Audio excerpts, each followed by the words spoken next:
יש סיפור על בחור סלבדורי בשם ארנסטו דרס, שהתגייס ליחידה מיוחדת בצבא אל סלבדור בתחילת שנות ה-80, כשהמדינה הייתה בשיאה של מלחמת אזרחים קשה בין כוחות השלטון לבין ארגון הגרילה המרקסיסטי ה-FMLN.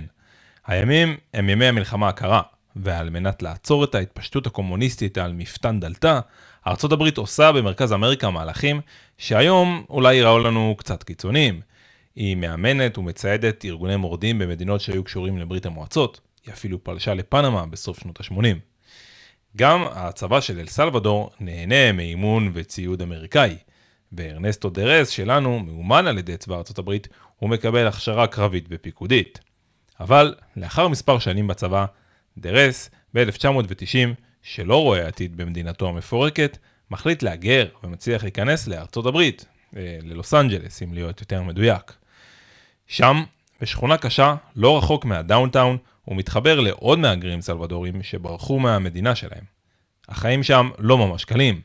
LA של תחילת שנות ה-90 מלאה במתחים אתניים בין קבוצות שונות, ביניהם כמובן קבוצות המהגרים ממרכז אמריקה. בשכונת פיקו יוניון מתחילה להתאגד חבורה של מהגרים סלבדורים צעירים תחת השם MS, קיצור של מרה סלבטרוצ'ה, כנופיית הסלבדורים הקשוחים בתרגום רופף לעברית, על מנת להגן על עצמם בעצם מפני כנופיות של מהגרים אחרים. אבל החבורה הזאת היא לא יותר מאוסף של נערים, חובבי מטל, סטלנים וכל מיני כאלו שלא השתלבו בחברה ובעיקר מבצעים פשעים קטנים פה ושם. דרס, עם ניסיונו הקרבי והפיקודי בכוחות המיוחדים של אל סלבדור, מצטרף אליהם בהתחלה בעיקר בגלל מוצאו, והופך את הכנופיה תוך זמן קצר לגוף סמי צבאי, מאורגן, ממושמע, אכזרי ויעיל. באמצע שנות ה-90, כאשר נפסקה מלחמת האזרחים באל סלבדור, ארצות הברית החלה בגירוש של עשרות אלפי עבריינים סלבדורים חזרה למולדתם. זה היה האות המבשר להפיכתה של הכנופיה לכוח אזורי, שממוקם במספר מדינות במרכז וצפון אמריקה, ולא בוחל באמצעים על מנת להשיג את מטרותיו.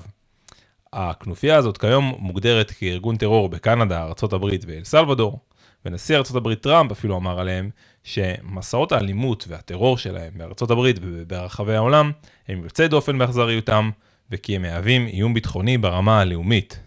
ארנסטו דרס אמנם פרש מעולם הפשע, וכיום הוא מנסה לעבוד יחד עם הרשויות האמריקאיות על מנת להציל נערים צעירים להיכנס אליו. אבל את הנעשה אין להשיב. MS-13 הכו שורשים גם באל סלבדור, ונראה כי המדינה לא באמת מצליחה למגר את הנגע הזה ולהשליט סדר וביטחון ברחובות שלה. עד שהגיע אדם אחד ששינה את הכל. נאיב בוקלה. מה הוא עשה? למה הוא הצליח איפה שלפניו כולם נכשלו? ומה היה המחיר? את כל זה נזכור בסרטון של היום. מיד מתחילים. שלום לכולם וברוכים הבאים, אני זיו רפפורט ואתם שוב על ערוץ גיאופוליטיקה, הערוץ שמביא לכם סקירות עומק על כל מה שקשור לכלכלה, היסטוריה, גיאוגרפיה ויחסים בינלאומיים. והיום, מה קורה באל סלבדור, המדינה מוכת האלימות והסבל ששברה שיאים שליליים בכל הקשור לעבירות כמו רצח. איך פתאום, תוך שנים בודדות, היא הפכה לאיש של יציבות, ביטחון ושקט, ומה היה המחיר? על הכל נעלה היום, אבל בואו נחזור רגע קצת אחורה. אל סלבדור היא מדינה במרכז אמריקה. מאז הקמתה באמצע המאה ה-19 היא נשלטה בגדול בידי מספר מצומצם של משפחות אוליגרכיות שהחזיקו בידם את רוב הכוח הפוליטי. בתחילת שנות ה-30 של המאה ה-20 היא הפכה לדיקטטורה צבאית, שזה אומר בגדול שאין מפלגות פוליטיות. כל ניסיון למחאה מפוזר בירי חי, על מצב אוטומט בדרך כלל, והכלכלה מנוהלת בשיטת המקורביזם, קרי מקורבי החונטה זוכים בכל החוזים הממשלתיים ובכל ההיתרים לניהול עסקים בתחומים מסוימים או יבוא של מוצרים מסוימים. המציאות הזאת היא שבסופו של דבר הובילה למלחמת אזרחים בשנת 79, שנמשכה עד שנת 92. כמו שכבר אמרנו, לאחר המלחמה כנופיית MS-13 וגם יריבתה הגדולה בריו 18, או בעברית רחוב 18, התחילו להתבסס באל סלבדור אחרי הגירושים מארצות הברית באמצע שנות ה-90. ניתן לראות בגרף כי האלימות באל סלבדור הייתה קבועה, אם אפשר לקרוא לזה ככה. חשוב לזכור שבתקופת מלחמת האזרחים וגם אחריה לא הייתה יותר מדי יציבות במדינה. הנתונים האלה הופכים אותה לאחת המדינות האלימות בעולם. על פי דוח של הקונגרס האמריקאי בשנת 2004, כ-60% מכלל מקרי הרצח במדינה היו קשורים לעולם הפשע של הכנופיות. וחשוב רגע להבין את הרקע הפוליטי במדינה בתקופה שאחרי מלחמת האזרחים. המפה הפוליטית בגדול נשלטה תמיד על ידי שני כוחות. הראשון, מפלגת ארינה, שמתויגת כמפלגה ימנית שמרנית, היא שלטה ברצף מאז סוף מלחמת האזרחים ועד שנת 2009. היא בעצם ההמשך הישיר של החונטה הצבאית ששלטה במדינה מאז שנות ה-30. השנייה, מפלגת ה-FMLN, מפלגה שמאלית שמקורה בייחוד של 5 ארגוני הגרילה העיקריים בתקופת מלחמת האזרחים. ביניהם גם גופים קומוניסטיים. הסכם סיום המלחמה קבע כי הארגון יתפרק מנשקו, ובתמורה לכך יהפוך למפלגה לגיטימית במדינה. עכשיו, זה לא שבמהלך העשורים האחרונים לא ניסו נשיאים שונים להילחם באלימות הכנופיות. היו ניסיונות, אבל הם לא צלחו, או שהתוצאות שהם הניבו היו קצרות מועד בלבד. ב-2003 למשל, הנשיא פרנסיסקו פלורז הכריז על תוכנית המאנו-דורה, יד ברזל, נגד כנופיות. גם כאן, אולי המקום להעביר, המצב עם הכנופיות שם לא דומה למה שאנחנו מכירים עם ארגוני הפשיעה בארץ. כאן, הממשק של ארגוני הפשיעה עם אזרחים הוא בעיקר בנושאים של סחיטה כספית או פגיעה ברכוש, ונזק אגבי תוך כדי חיסול יריב מהעולם התחתון. באל סלבדור, הכנופיות דומות יותר לארגוני טרור. אם הם רוצים להעביר מסר לממשלה, כשהם מרגישים שלוחצים עליהם יותר מדי, או שהממשלה החליטה להעביר חוק או תקנה כלשהי שיפגע להם באחד ממקורות ההכנסה, הם פשוט מבצעים פעולת טרור מכוונת כנגד אזרחים אקראיים. כך ממש. אז נחזור רגע לנשיא פלורז. הוא הכריז על התוכנית יחד עם מצב חירום של חצי שנה, שעל פי חוקת המדינה יש לו סמכות להכריז עליו כאשר המדינה חובה מצבי קיצון, כמו מלחמה, מגפה, הפרות סדר חמורות או אסון טבע. הפעלת הסעיף הזה מאפשר להשעות זכויות חוקתיות כמו חופש הביטוי, התנועה, ההתאגדות וההפגנה, אבל רק באופן קצוב. הוא גם העביר חוק שמתיר מעצר של כל אדם שנחשב לחבר כנופיה על בסיס מראהו החיצוני וסימנים שנמצאו עליו, קעקועים בעיקר, כך חברי הכנופיות שם נוהגים לסמן את עצמם. פלורז שלח המוני שוטרים וחיילים שקיבלו סמכויות שיטור לאזורים שנחשבו מעוזי כנופיות. הם עצרו כ-20,000 חשודים, אבל פה הגיע הטוויסט. בית המשפט העליון במדינה ביטל למפרע את החוק המדובר. כ-91% מהעצורים פשוט שוחררו ושום דבר לא באמת השתנה. גם בהמשך היו תוכניות כאלה ואחרות, פעם זה היה שינוי מסוים בחוק, פעם זה שימוש בעוד כוחות צבא וכו'. אבל התוצאה נשארה די דומה, אלימות ברמה קטלנית. תמיד בטופ 5 העולמי, ובשנים מסוימות במקום הראשון מבחינת העבירות שהזכרנו בהתחלה. בשנת 2011, איש עסקים צעיר, בעל חברת פרסום והעומד בראש החברה המייבאת את מוצרי ימה לאל סלבדור, בחור בן 30 בשם נאיב בוקלה, הודיע כי הוא מצטרף לשורות מפלגת ה-FMLN השמאלית, וכי הוא מתכוון לרוץ לראשות עירייה קטנה בשם נואבו קסקלטן, שמדרום לבירה, סן סלבדור. דרך אגב, השם שלו לפעמים נהגה כנאיב בספרדית ולפעמים כנג'יב, שם ערבי מוכר שפירושו בעברית אציל או נכבד. השם שלו מגיע כנראה מהשורשים הערביים שלו. סבא שלו היה ערבי נוצרי מבית לחם שהיגר לאל סלבדור בתחילת המאה ה-20. הוא ניצח את המרוץ לראשות העירייה בהפרש לא גדול. מיד אחרי בחרו הוא התחיל לפעול בנושאים שהוא הגדיר כקרובים לליבו, חינוך, בריאות ותשתיות. הוא השיק מלגות חינוך בעיר, תרם 3/4 מסחרו לשם כך וקידם הקמת ספרייה ציבורית. די מהר התוצאות הגיעו. כשהתחיל את המשרה שלו בתור ראש העיר, כ-15% מהילדים בה הוגדרו כאנאלפביתים. בסוף הכהונה שלו ב-2015 הכריז משרד החינוך במדינה על נואבו קסקלטן כעיר השלישית במחוז שלה שנקייה מאנאלפביתיות. מרשים. בתחום הבריאות נפתח לראשונה מרכז בריאות שכלל בתוכו אפילו חדרי ניתוח קטנים. זה היה המרכז הרפואי הראשון שפעל בעיר במשך 24/7. פה אתם יכולים לשים לב למשהו מעניין, הוא שינה את סמל העיר לדבר הזה. האות N אולי הייתה אמורה לייצג את האות הראשונה בשם העיר, אבל היום הסמל הזה נהפך גם לסמל המפלגה של בוקלה. הוא מיקם את הסמל הזה בצורה בולטת בכמעט כל פרויקט שהוא השיק בעיר. נשאיר לכל אחד לפרש את העניין הזה כראות עיניו. בכל מקרה, אחרי ההצלחה הכבירה בעיר הקטנה, וכאשר שמו התחיל לתפוס כותרות בכל רחבי המדינה כמעין עושה ניסים מוניציפלי, בוקלה החליט לעלות לליגה של הגדולים, ולהתמודד על ראשות הבירה, סן סלבדור, בבחירות של 2015. גם כאן דרך מפלגת השמאל, ה-FMLN. משהו שחשוב לציין, יש לא מעט אמירות של בוקלה מהתקופה הזאת בהם הוא מגדיר את עצמו כאיש שמאל, ואפילו איש שמאל רדיקלי כדבריו, מפני שהוא מאמין בשינויים רדיקליים במדינה. הוא מדבר באותו הזמן על צדק חברתי, חינוך, בריאות ותשתיות שוות לכולם.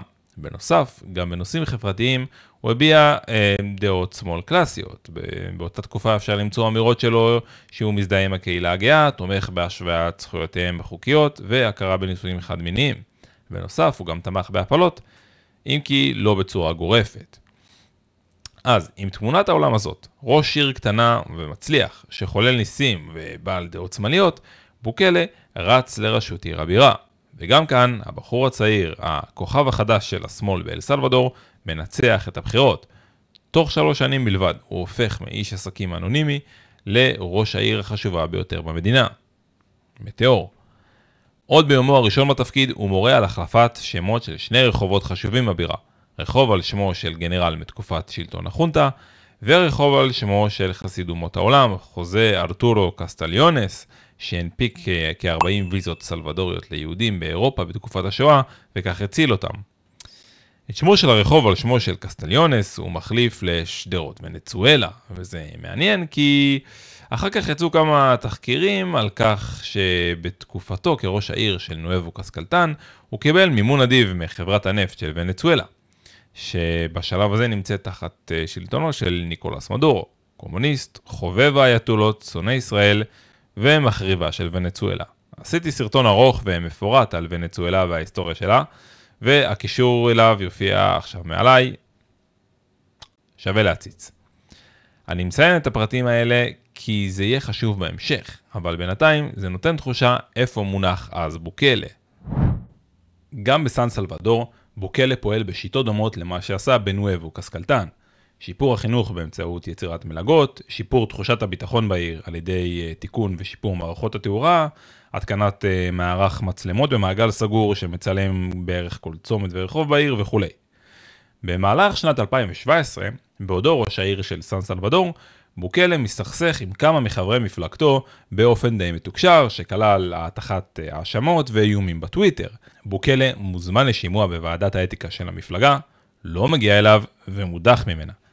ב-25 לאוקטובר 2017, באמצעות ציוץ בטוויטר, בוקלה מכריז על ריצה לנשיאות המדינה ועל הקמת מפלגה ארצית חדשה שתנסה לשבור את הדואופול של ארינה ו-FMLN ותיצור מפץ פוליטי במדינה. למפלגה הוא קורא נואבס אידיאס, רעיונות חדשים. פה מתחילה סאגה בירוקרטית די מגוחכת עם בית המשפט העליון במדינה, שלא מאשר לפני הדדליין את מפלגתו החדשה של בוקלה, ומאלץ אותו לחפש מפלגת מדף רשומה כלשהי כדי שיוכל להתמודד בבחירות הקרובות. בוקלה כנראה לא ישכח מהר את הסאגה הזאת שהביאו אותו שופטי בית המשפט העליון. במהלך קמפיין הבחירות הוא משתמש בעיקר ברשתות החברתיות ומתעלם לחלוטין מהמדיה המסורתית ופשוט נהדר מהעימותים בין המועמדים שנערכים בערוצי הטלוויזיה. הוא מגייס לצידו המוני יוטיוברים וצייצנים צעירים שמשדרים מסרים קליטים בסגנון של שתי המפלגות הגדולות במדינה מושחתות וגונבות מכם. אנחנו ננקה את השחיתות ואז יהיה מספיק כסף לכולם. וכמובן, הבטחות לשיפור הביטחון האישי ומלחמה בלתי מתפשרת בפשיעה, הנושא החם באל סלבדור. גם המסרים הוויזואליים באותה תקופה מנסים להעביר את אותו המסר. בוקלה מופיע להצהרות כשהוא לבוש בחולצה שחורה וג'ינס פשוט, לפעמים גם מעיל אור או כובע הפוך על הראש. המסר ברור. אני לא עוד פוליטיקאי מושחת בחליפת 3 חלקים. אני אחד מכם, אני מבין אתכם ואת הצהרות שלכם. ב3 לפברואר 2019, נאיב בוקלה מנצח את הבחירות הארציות ברוב מוחלט של 53%, ככה שהוא לא נזקק אפילו לסיבוב שני כדי לזכות בנשיאות. התוצאות שלו חזקות במיוחד במחוז של עיר הבירה, בה הוא מכהן כראש עיר עד הבחירות האלה. וכך, בגיל 37, 7 שנים מהרגע שבו לראשונה נכנס לפוליטיקה, בוקלה עומד בראש המדינה. הוא מתחיל לפעול באופן מיידי, אבל בהתחלה זה נראה כאילו שהדרכים בהן הוא מתכוון להתמודד עם החולאים של המדינה הם more of the same. הוא השיק מבצע פשיטות משטרתי בריכוזי הכנופיות, והביא לפרלמנט ההצעה ללקיחת הלוואה על סך של יותר מ$100 מיליון כדי לצייד את המשטרה בכלים מודרניים יותר. הבעיה של בוקלה באותו הזמן היא שבשלב הזה אין לו שליטה בפרלמנט. הבחירות ב-2019 אומנם הכתירו אותו לנשיא, אבל הבחירות לפרלמנט היו ב-2018, עוד לפני שבוקלה הצטרף למפלגה כלשהי שיכלה לרוץ בבחירות. המפלגות הגדולות שלטו בפרלמנט ברוב מוחלט, וממש לא התכוונו לעשות לו חיים קלים. ופה התחיל להגיע הטוויסט בסיפור של בוקלה. הוא יצא בהכרזה שאם ההצעה של לקיחת ההלוואה המדוברת לא תעבור, הוא יפעיל את סעיף 167, פסקה 7 בחוקה, שקובע כי הנשיא יוכל לכנס ישיבה מיוחדת כדי לדון בעניינים דחופים. בוקלה הכריז כי הוא רוצה לכנס את הישיבה הזאת ביום ראשון, יום המנוחה במדינה.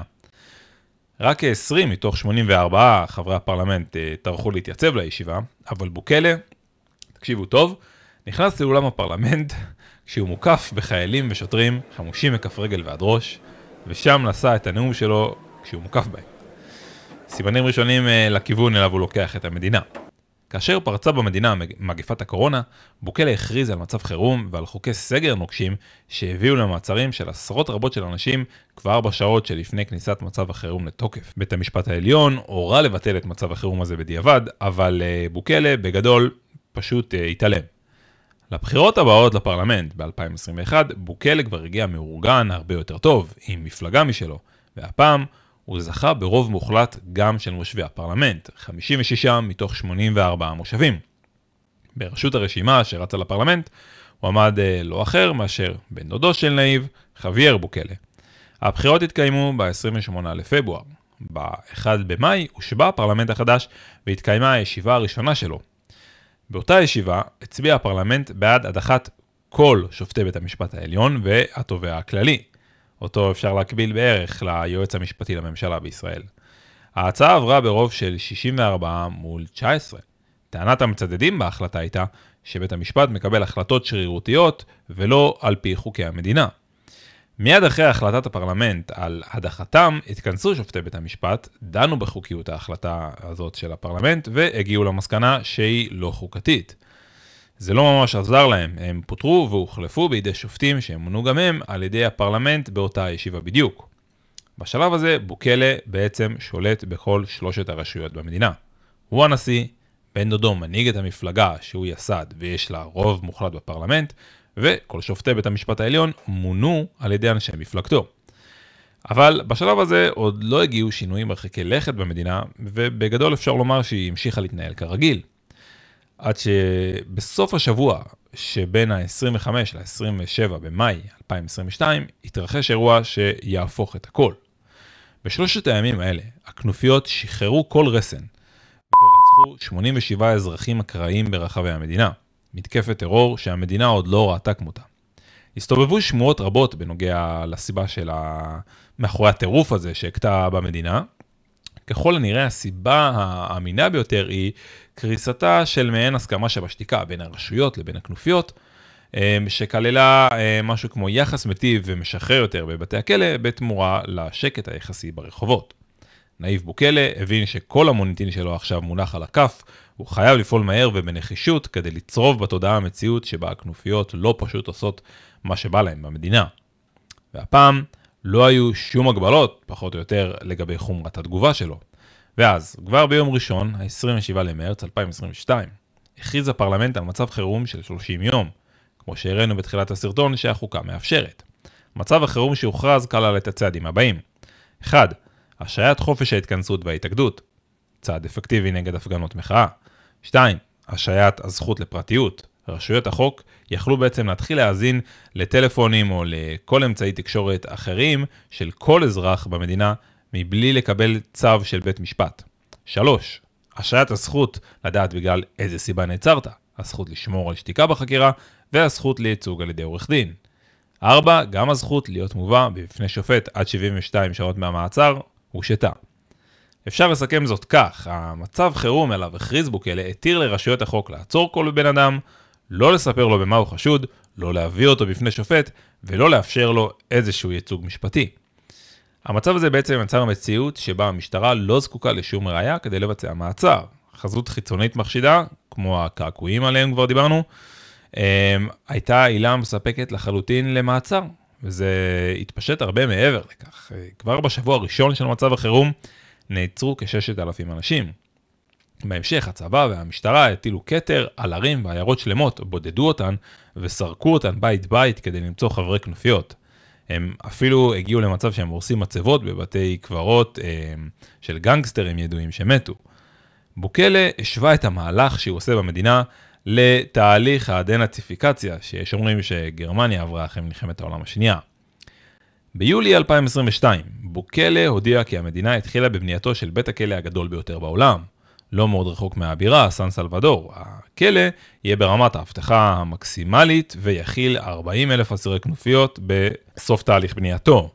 בפברואר 23 פרסם בוקלה בחשבון הטוויטר שלו סרטון בו הוא נראה מבקר בכלא ומקבל הסברים ממנהליו על המאפיינים שלו. כחודש לאחר מכן פורסם סרטון בחשבון הטוויטר שלו שבו נראה משלוח ראשון של כ2,000 אסירי כנופיות מסוכנים מגיעים לכלא. והאמת שבתחושה שלי לפחות, ניכר שהושקעה מחשבה רבה בסרטונים האלה. הם משרים תחושה של אדם רציני ששולט בעניינים, שהאסירים המסוכנים ביותר עכשיו הפכו ליצורים חסרי ישע מול כוחו האדיר של החוק, וכי אל סלוודור אולי באמת עלתה על דרך חדשה. בוקלה חזק מאוד בהעברת מסרים חזותיים. והאמת שזה כנראה גם משתקף בסקרים ובמציאות, כי בפברואר 24, בוקלה נבחר שוב לנשיאות, ברוב של 85.6% מהקולות. האדם הראשון שנבחר לעוד קדנציה נשיאותית באל סלוודור מאז שנת 1944. גם היום, על פי מכוני סקרים שונים ומגוונים מרחבי העולם, אחוז האזרחים שמרוצים מבוקלה נע בין 85 ל-92%, שיעור מטורף לחלוטין. עכשיו, תראו, מצד אחד זה הגיוני, מה שבוקלה עשה הביא אימפקט מטורף למצב הביטחון האישי במדינה. מספר הרציחות פשוט צנח. אמנם לפני תחילת כהונתו הוא היה בפיק חסר תקדים, גם בתולדות המדינה המדממת הזאת, אבל עכשיו, אחרי הדברים שבוקלה עשה, המספרים של אל סלוודור ירדו למחוזות שהיא כנראה לא ראתה מאז היווסדה. הנתון הרשמי הוא 1.9 מקרים לכל 100,000 אזרחים. אז נכון שיש טענות על כך שהמספרים לא כוללים מקרים בהם המשטרה בעצמה הרגה אסירים מבתי הכלא. במיוחד היום כשיש פחות ביקורת על עבודת המשטרה, אבל גם לפי הטענות האלה, הנתון של אל סלוודור צריך להיות כפול בערך, שזה אומר כ4 מקרים לכל 100,000 אזרחים. זה עדיין שיפור כמעט בלתי נתפס במצבה הקודם. לשם השוואה, הנתון הרשמי של ישראל הוא 1.6, של לוקסמבורג 1.54 וצרפת על 1.33. אם מסתכלים רגע על הצד השני של המטבע, יש פה לא מעט מחירים להצלחה הזאת. מצב החירום הוא ערך החודש בפעם ה-40 ברצף בזמן צילום הסרטון הזה. במדינה בה אין באמת חופש ביטוי או מחאה בגלל מצב החירום, למשטרה יש כוח בלתי מוגבל להפריע ולהציק לאנשים ללא צורך לספק הסברים למישהו. כל 3 רשויות המדינה נתונות למרותו של אדם אחד בודד, בין אם בצורה ישירה ובין אם בצורה של פרוקסי. גם אם כוונותיו תיאורות, כוח אבסולוטי בידיים של אדם אחד ליותר מדי זמן ברצף, זה אף פעם לא טוב. גם תוצאות הבחירות האחרונות מ-2024 נתונות תחת סימן שאלה די גדול. איך אפשר לומר שבחירות הן תיאורות כאשר יש הגבלות כל כך חמורות על חופש ההתכנסות והביטוי? וזה מעבר לעובדה שחוקת המדינה לא מתירה לאדם לרוץ לנשיאות בפעם השנייה ברציפות, אבל בוקלה פירש את העניין בצורה שתאפשר לו לעשות את זה. מי יעז לערער עליו ממילא? וזאת לפני שהתחלנו לדבר על טענות לאי סדרים בקלפיות, גירוש נציגים של מפלגות אופוזיציה מוועדות הקלפי, ואי סדרים בספירת הקולות. הרי אנחנו מכירים את זה גם אצלנו. במדינה חופשית לחלוטין על פניו, לא זכור לי יום בחירות אחד ללא טענות להפרות חמורות של ההליך התקין במספר לא מבוטל של קלפיות. אז עכשיו נשאלת השאלה הגדולה. נאיב בוקלה, הוא דיקטטור? הוא מהפכן שפשוט הבין שאי אפשר לנצח את המשחק עם החוקים הישנים? פשוט החליף אותם? כוונותיו תיאורות או שהוא בדרך להפוך את המדינה לרכושו האישי? אם יש לכם דעה בנושא, אז אני אשמח שתרשמו לי אותה בתגובות, מעניין אותי לשמוע. אני חושב שעל חלק מהשאלות שהצגתי עדיין אין תשובה ברורה, פשוט כי עוד לא עבר מספיק זמן כדי שנקבל פרספקטיבה מלאה על המצב. אבל על כל פנים, אני חושב שהמצב שם מלמד אותנו כמה שיעורים מעניינים ורלוונטיים גם למדינה שלנו. הלקח הראשון, מעולם, אבל מעולם, בית משפט עצמאי ככל שיהיה, לא הציל אף מדינה בדיקטטורה. בלי גיבוי נרחב מהעם לפסיקותיו, בית המשפט הזה הוא בעצם אסופה של כמה אנשים בגיל העמידה בדרך כלל, עם גלימות מוזרות ופטיש עץ שכותבים מילים מסובכות וקוראים להם פסקי דין. אם בסופו של דבר יש לפרלמנט מספיק גיבוי ציבורי, הוא יוכל להעביר החלטה, ובבת אחת השופטים הנכבדים הופכים לאזרחים מן השורה, ויותר אין להם גישה ללשכת השופט, כי מישהו אחר כבר מאייש אותה. אם בית המשפט לא ישקף את רוח העם בפסיקותיו ובפרשנותו לחוקים, הוא פשוט יהפוך ללא רלוונטי, כמו שקרה באל סלבדור. הלקח השני, לעתים במצבים מסובכים באמת, דמוקרטיה מלאה היא מעצור מפני פתרון בעיות יעיל. כמו במצב של אל סלבדור עם גלי האלימות במדינה, וכמו מצבים דומים במדינות אחרות שאתם מכירים או מסוגלים לדמיין, האנשים הרעים בסיפור מנצלים את המנגנון החוקי שמקנה להם זכויות והגנות כדי לפגוע שוב ושוב במדינה ואזרחיה. זאת שבוחרת לאפשר להם להמשיך לעשות זאת כי היא חוששת מסחף לכיוון ביטול זכויות הפרט בה. אני חושב שכדאי מאוד להבין את זה. בוקלה ואל סלבדור אמנם ככל הנראה פתרו את בעיית האלימות במדינה בכך שזרקו לבתי הכלא כ2% מהאוכלוסייה, אבל חשוב להבין שזה מגיע עם מחיר, המחיר של מדרון חלקלק לקראת דיקטטורה. האפשרות שאתה תהיה זה שתיפול קורבן למעצר שווא או אלימות משטרתית רק בגלל טעות. בנוסף, קיים החשש מכך שבסופו של דבר מי שעומד בראש הפירמידה יתאהב בכוח ולא ירצה לשחרר לעולם. לעומת זאת, גם שמירה על הסטטוס קוו ונתינת זכויות הפרט במדינות בהן יש בעיות אקוטיות של טרור או פשיעה גובים מחיר משלהם. החיים בצד האלימות הזאת, הנזק בגוף, נפש ורכוש, לעתים גובה מחירים גבוהים.